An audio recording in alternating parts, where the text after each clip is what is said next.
Before we start, let me be very clear about one thing. This video is not for everyone. If you are here for entertainment, time pass, or quick dopamine from edits and funny moments, you might need to leave now. But if a small part of you feels that your life needs discipline, focus, and a real change, then stay. Because this video is for the few people who are ready to challenge themselves.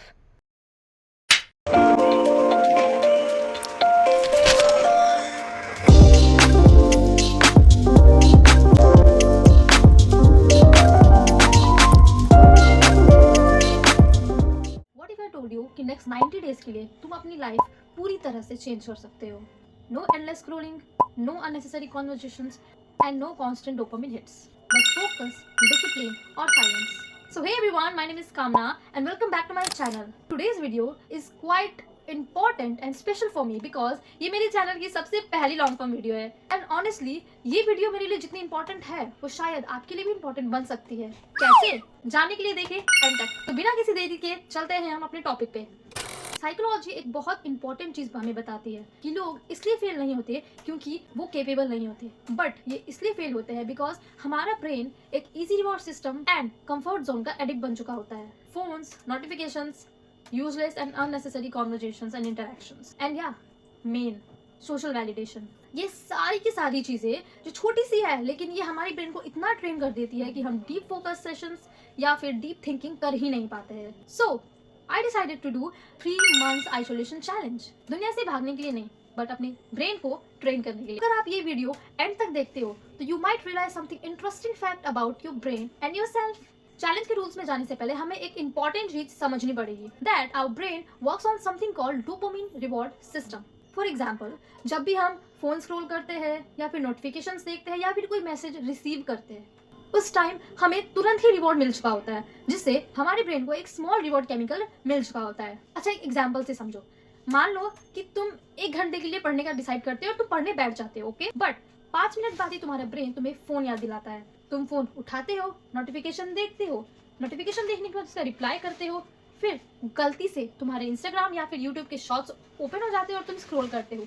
1 video, 2 video, 3 video and 1-2 घंटे तो ऐसे ही चले जाते हैं। तुम्हारा brain ये इसलिए नहीं करता क्योंकि तुम वीक हो, इसलिए करता है क्योंकि तुम्हारे ब्रेन को इजीएस्ट रिवॉर्ड रिसीव करने की आदत बन चुकी होती है और वो चाहता भी तो वही है। धीरे धीरे just like this slow poison तुम्हारी ब्रेन की अटेंशन और रिटेंशन पावर कम हो जाती है जो कि अब इस समय पे 95% लोगों की ऑलरेडी हो चुकी है, all thanks to YouTube reels and Instagram reels. Now the real questions, how isolation works या फिर आइसोलेशन ही क्यों। सो बेसिकली मैं आपको ये बता देती हूँ कि आइसोलेशन का मतलब हमें ये नहीं है कि हम लोगों से एकदम दूर चले जाए, दुनिया से कट आउट हो जाए। It's not that. आइसोलेशन का मतलब ये है कि हमारी जिंदगी में अननेसेसरी लोग, unnecessary connection, unnecessary interactions and unnecessary distractions को कट आउट करें अपने लाइफ से to gain focus and discipline in our life. Example से आपको समझाती हूँ। आप इमेजिन करो कि आप एक कमरे में हो जहाँ पे बहुत सारे लोग हैं, गाने चल रहे हैं, मतलब नोटिफिकेशंस आ रहे हैं, गाने चल रहे हैं, साउंड्स आ रहे हैं, गाने बज रहे हैं, everything happening in that room. And let me ask you a question कि क्या आप सिर्फ एक ही थॉट लेके बैठ सकते हो या फिर आप वहां पे किताब खोल के पढ़ सकते हो? प्रोबेबली नहीं। What probably? एब्सोल्युटली नहीं।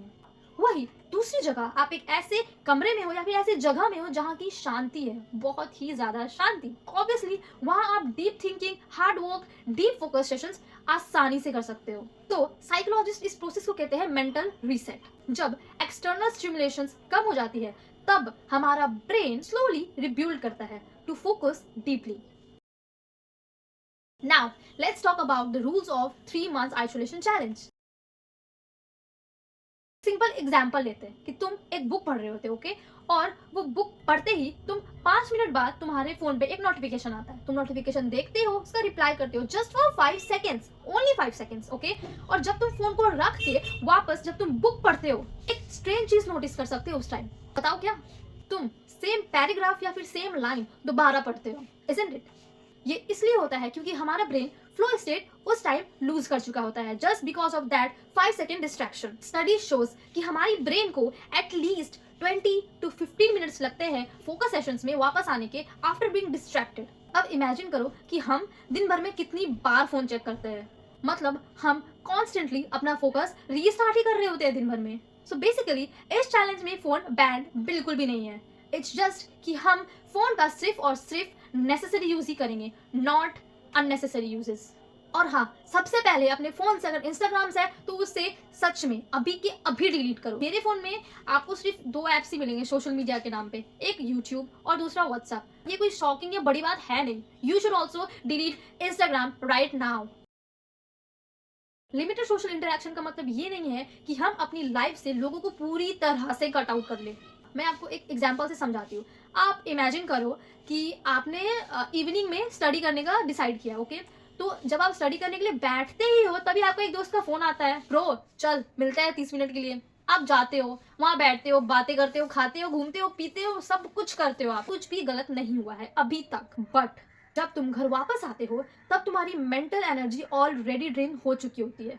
अब स्टडी करना मच हार्डर लगता है बिकॉज हर conversation attention and emotional energy consume कर चुकी होती है. इस चैलेंज में सोशल इंटरेक्शन इंटेंशनल होगा, कांस्टेंट बिल्कुल भी नहीं होगा.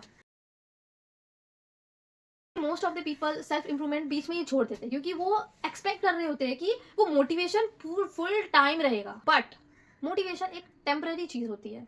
फॉर एग्जाम्पल, मान लो कि आपने डिसाइड किया है कि आप जिम जाना चाहते हो. आपने जिम ज्वाइन भी किया, आप जाते हो फर्स्ट डे. आपको फर्स्ट डे बहुत एक्साइटिंग लगता है, भाई यहाँ ये है, ये है, ये करेंगे, वो करेंगे, सब कुछ कर देंगे. डे 2 आपको मतलब ठीक ही लगता है. डे 3 आपकी हालत पंक्चर हो चुकी होती है, बॉडी पेन्स वगैरह आने लगते हैं. और डे 4 तक जाते जाते आप most of the peoples give up ही कर देते. भाई हाँ कल से जाएंगे, देखा जाएगा, भाई आलस आ रहा है, ये वो. ये तुम्हारी ब्रेन है जो अपने कंफर्ट जोन को प्रोटेक्ट कर रहा होता है. And let me tell you something, real discipline and challenge exactly इसी मोमेंट से स्टार्ट होती है. दिस रूल सेज कि आपको या तो दिन की शुरुआत में या फिर दिन के एंडिंग में सोने से पहले अपने आप को एक जर्नलाइज करो. इससे क्या होता है कि आपको अपनी प्रॉब्लम्स और सॉल्यूशंस दोनों ही मिल जाते हैं. फॉर एग्जाम्पल, 2 स्टूडेंट्स हैं और दोनों ही कॉम्पिटिटिव एग्जामिनेशंस के लिए प्रिपेयर कर रहे हैं.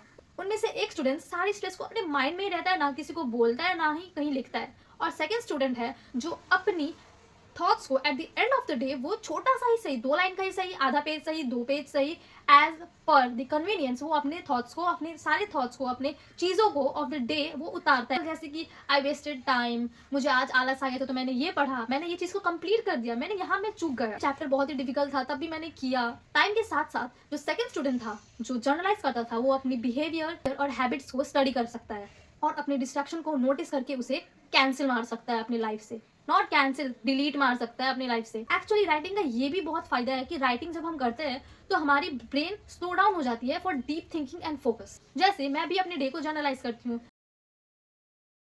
Rule number 5, no plan B, and this is one of the most important rule of this challenge.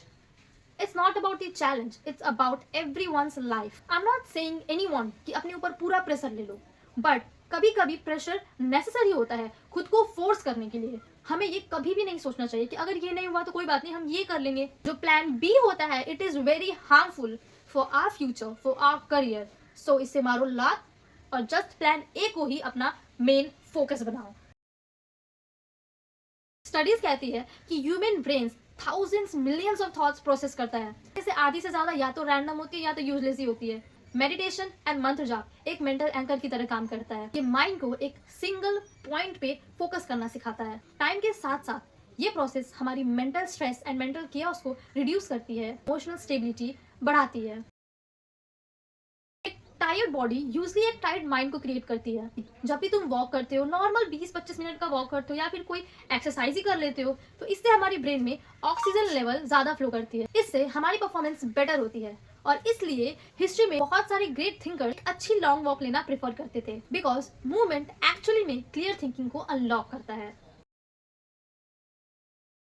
Mostly हम लोग सोचते हैं कि लाइफ एक बहुत बड़ी डिसीजन से चेंज होती है, बट रिसर्च एक बहुत ही सरप्राइजिंग चीज आपको बताती है. ऑलमोस्ट 40% हमारी एक्शंस डेली हैबिट होती है. ये कोई कॉन्शियस डिसीजंस या फिर कोई कॉन्शियस एक्शंस नहीं होते. मतलब कि हमारा फ्यूचर क्वाइटली बिल्ड हो रहा होता है उन छोटे एक्शंस में जो हम डेली रिपीट करते हैं.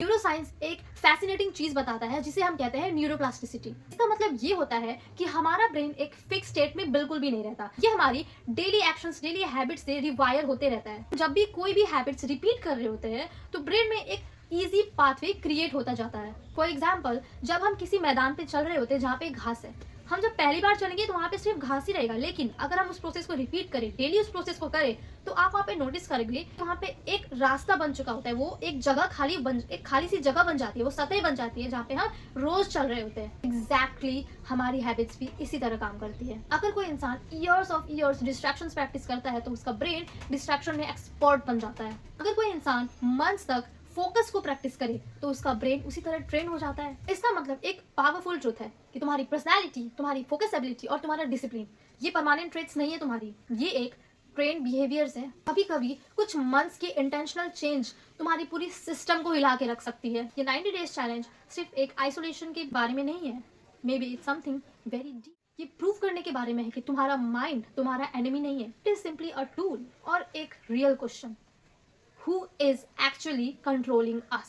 और मैं आपको ये चीज़ बताना चाहती हूँ कि मैं भी ये चैलेंज कर रही हूँ और इस बीच मैं वो हर चीज़ करूँगी जो मुझे फ्यूचर कामना बनने तक लेके जाएगा। खुद को अपने कंफर्ट जोन से निकालने का फुल ट्राई चैलेंजेस खुद के लिए। सारी वीडियोस आपको मेरे शॉर्ट्स में अवेलेबल होगी, तो आप मुझे वहाँ पे ज्वाइन कर सकते हो, where we will grow together. So if you are doing this challenge with me, let me know by commenting. See you in the next vlog. Okay, bye.